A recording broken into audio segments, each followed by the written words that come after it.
Hello everybody, my name is Ratnos and welcome to a PTR build video, which I haven't really been making this PTR cycle, sorry about that, but figured I'd make one now, and this is probably the last or second to last major set of class related changes that we'll see on the PTR, unless the patches March or later, which, yeah, who could say? Who could say at this point? A lot of people have been expecting the release date to be any time now, and yet it's not here yet. So let's take a look at what is happening on PTR now. And since I haven't been making videos leading up to this point, I'll try and give some context about what things have looked like from the testing we've done and what the kind of specs, how they're all feeling.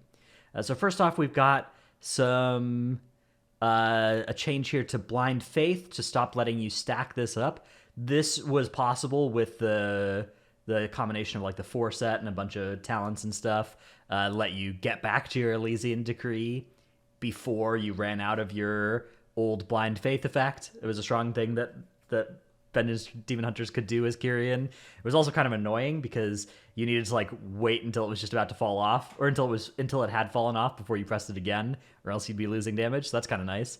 And they should make this. Actually, that play pattern might still be there. You might still want to wait a couple seconds for your old Blind Faith to fall off before pressing Elysian Decree. I'm not sure.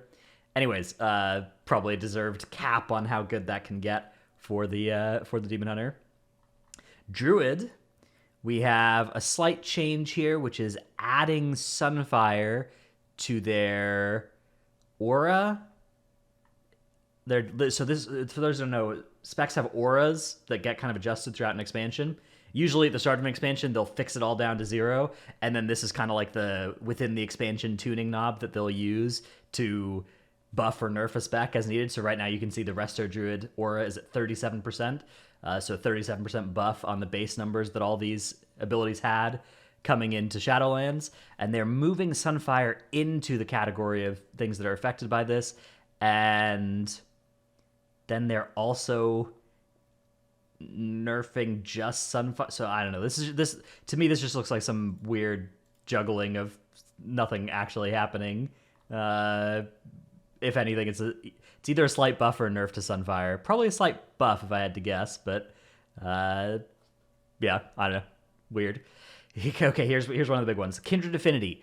You and your kindred spirit each gain a bonus secondary stat based on their covenant. This used to be 8% secondary, or roughly 8%'s worth of the median mastery. 200 or 150. The bonus is halved for your kindred spirit, but both bonuses are doubled while the bond is empowered. So this is a big nerf to this legendary. Combined with the fact that these percents are nerfed here. So previously it was like if you linked with a Fae person, you would both get 8% haste at all times, and then when you press the button, you would have 16% haste for the duration of the empowerment. Now you get 6% haste, they get 3% haste, and when you press the button, you get 12% and they get 6% for a little while. So pretty big nerf there to the Kyrian Druid thing. A lot of that value is now gone. This probably takes Kyrian Druid out of being something that is being considered. It was mainly Moonkin that were probably going to do this once the Unity Legendary came out. Now that doesn't seem very likely, and the collateral damage here is stuff like Kyrian Bear, Kyrian Resto, which were also strong choices, are now also not looking like particularly strong choices. Although the downside is for those, there's a little bit less of a safety net to fall back onto. Monk, we have Bone Dust Brew. So Bone Dust Brew, this looks like a buff, but they're actually removing the ability of Bone Dust Brew to crit. So they're slightly increasing the coefficient here, but they are removing the chance to crit. So all in all, I suspect this is going to be a moderate nerf to Bone Dust's damage.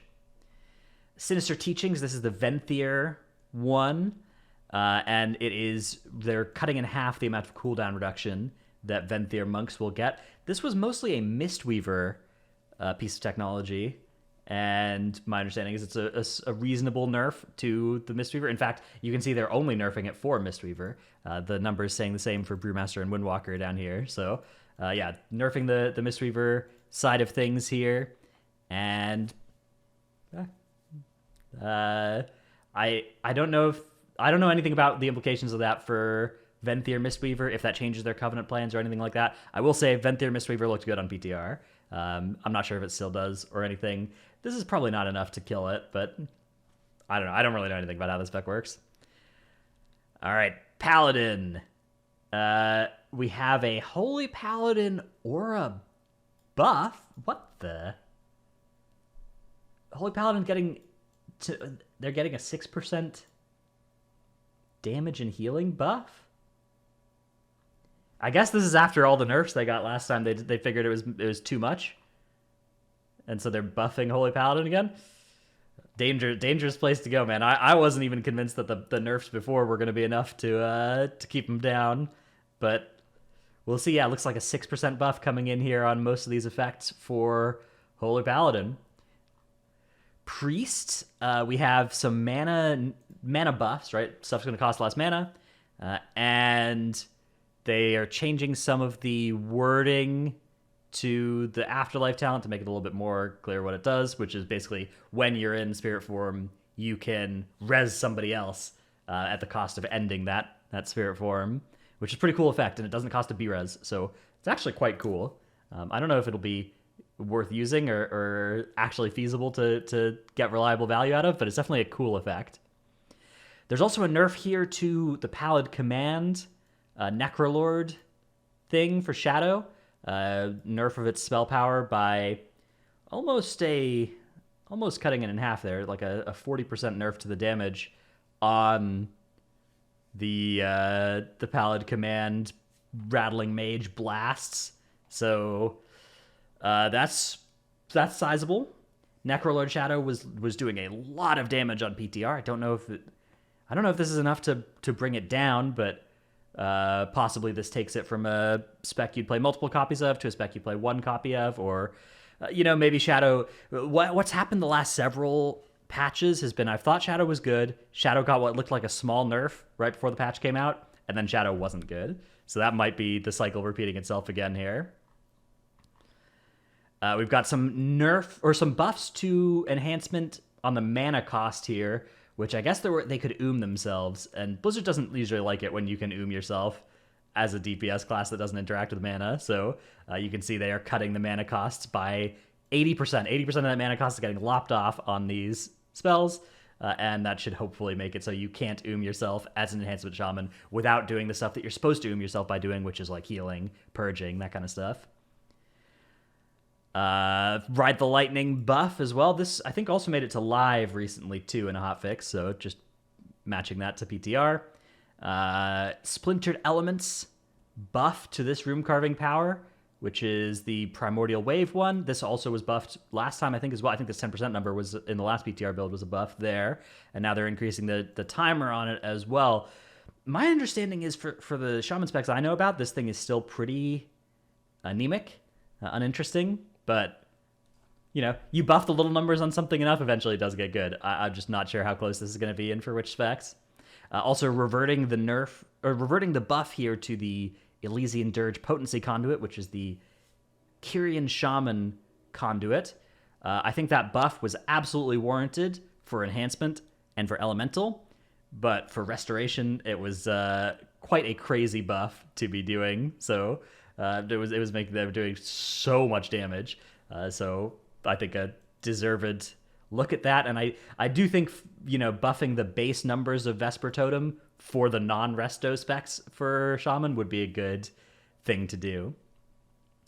And yeah, then there's the Bone Dust change we already talked about. So a lot of stuff coming in here. A lot of specs are getting moved around.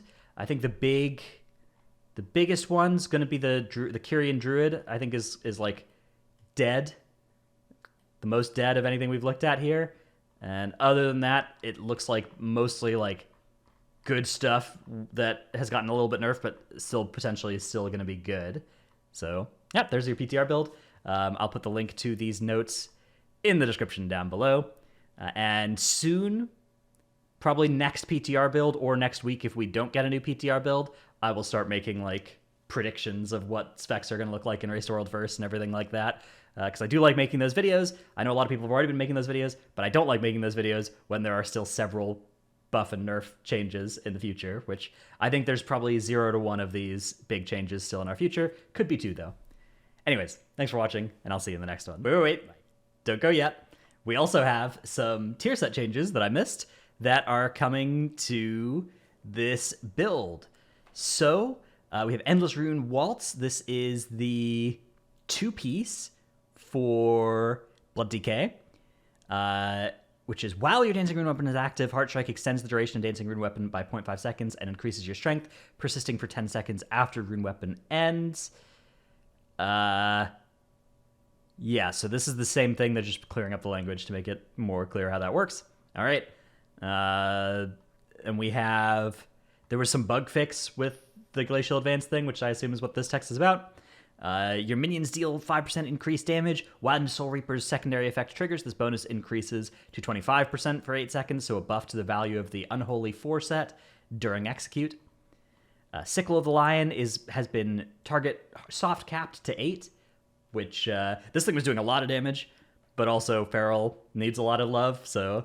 but this was doing a lot of damage, actually, in M+. I did some M+ on PTR with the Feral Druid, and the AoE, whenever they were pressing Berserk, was really astounding. So, you know, a soft cap at 8 is really not the end of the world for this sort of thing.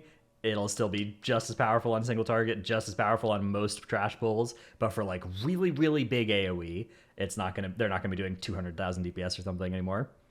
Mad Bombardier is the 4 set, and I don't know, there was some bug about this that this might be fixing. It doesn't look like they're actually changing any tooltip numbers or anything, but this was definitely doing more damage than it was supposed to on PTR, and they said they fixed that, so that's going on.